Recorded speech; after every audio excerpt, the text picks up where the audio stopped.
වැඩම කරනකොට ඒ අතර ඉන්නවා කෙනෙක් බැබලි. එයා බැබලෙන්නේ සසරේ පිණින්. බුදු කෙනෙක්ගෙන් ධර්මයේ අහන්න සසරේ කරපු පින් බලයෙන් එයාගේ ශරීරේ පැහැපත් වෙලා. ඊළඟට තමන්ගේ තියෙන සකල සේසත දන් දීලා චතුරාර්ය සත්‍ය ධර්මය අවබෝධ කරගන්න ඕන කියලා වෙර වීරිය කරපු තපෝ ගුණ වඩපු දුතාංග රැකපු පින් බලයෙන් අර දෙවියන් අතර කෙනෙක් ඉන්නවා සමම්මලේ සුවඳින් බැබලි සුවඳ හමන දෙවි කෙනෙක්. භාග්‍යතුන් වහන්සේ අර සියලු දෙවියන් අබිඹවලා ඒ දෙවියා දැක්කා.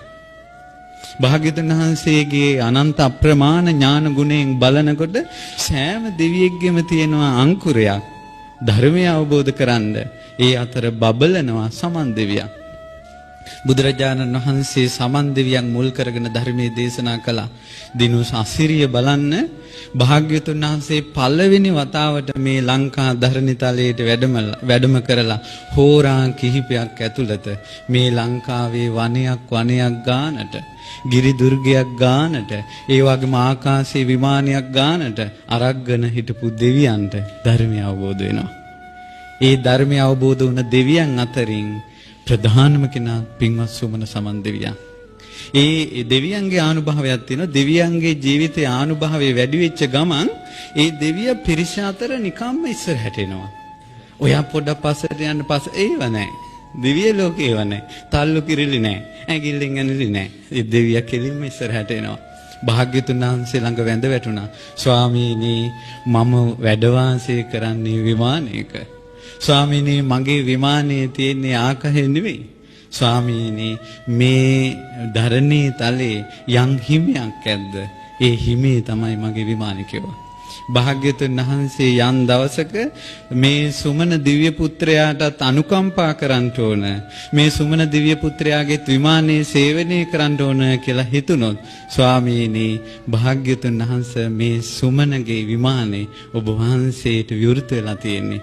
ඔබ වහන්සේගේ පාරිශුද්ධ භවෙන් මාගේ විමානය පූජනීය කරන්න කියලා වැඳ වැටුණා. දැන් ආයේ බුදුරජාණන් වහන්සේගේ බුදු සිරුර දිහා බලාගෙන ඉන්නකොට ඇයි අවෙච්ච ප්‍රසාදයටපත් වෙන කෙනෙන්නේ සසරේ පෙරම් පුරාගෙන ආපු ජීවිත අවබෝධය ලැබලා දුන්න කෙනානේ. දෙතිස් මහා පුරුෂ ලක්ෂණෙන් බැබලි ඉන්න කෙනානේම. ඉතින් කියන ස්වාමීනි භාග්‍යතුන් වහන්සේ අද වැඩම කළාට පස්සේ අපිට මහා කාංශයක් දැනේ. ස්වාමීනි භාග්‍යතුන් වහන්සේ අම්මා කෙනෙක් නැති තාත්තා කෙනෙක් නැති දරුවෙකුට හිතේ තියෙනවද යම් සාංකාවක්. භාග්‍යතුන් වහන්සේ අපිට එහෙම සාංකාවක් ඇති වෙයි.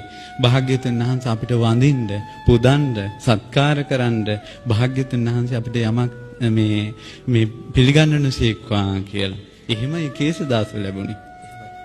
ඊට පස්සේ භාග්‍යතුන් වහන්සේ වැඩ හිටිය තැන භාග්‍යතුන් වහන්සේගේ සිරිපා පහසින් ලංකා ධරණිතලයේ බුද්ධානුභාවයේ පැතිරිලා ගිය තැන තවත් කෙනෙකුගේ පා පහසින් අපවිත්‍ර වෙන්න දෙන්නේ නැහැ කියලා තමයි සුමන සමන් දෙවියෝ එතන කේසදාතුන් වහන්සේලා තැන්පත් කළ සෑය හැදුවේ. නැත්තම් විමානෙට වඩම්මන්න තිබ්බනේ. නේ? දැන් අපි නම් හිතන්නේ අපි ඉන්න තැනට ගන්න ඕන. ඊටකොට හිතන්නේ කොච්චර බුද්ධියක් කොච්චර පරාර්ථකාමීත්වයක් කොච්චර මේ උපේක්ෂාවක් සමන් දෙවියන් තුළ තියෙනවද? ලෝභ චෛතසිකයෙන් බැහැර වෙච්ච දෙයක්. ওই සමන් දෙවිය තේරුම් ගන්න ක්‍රමයක්.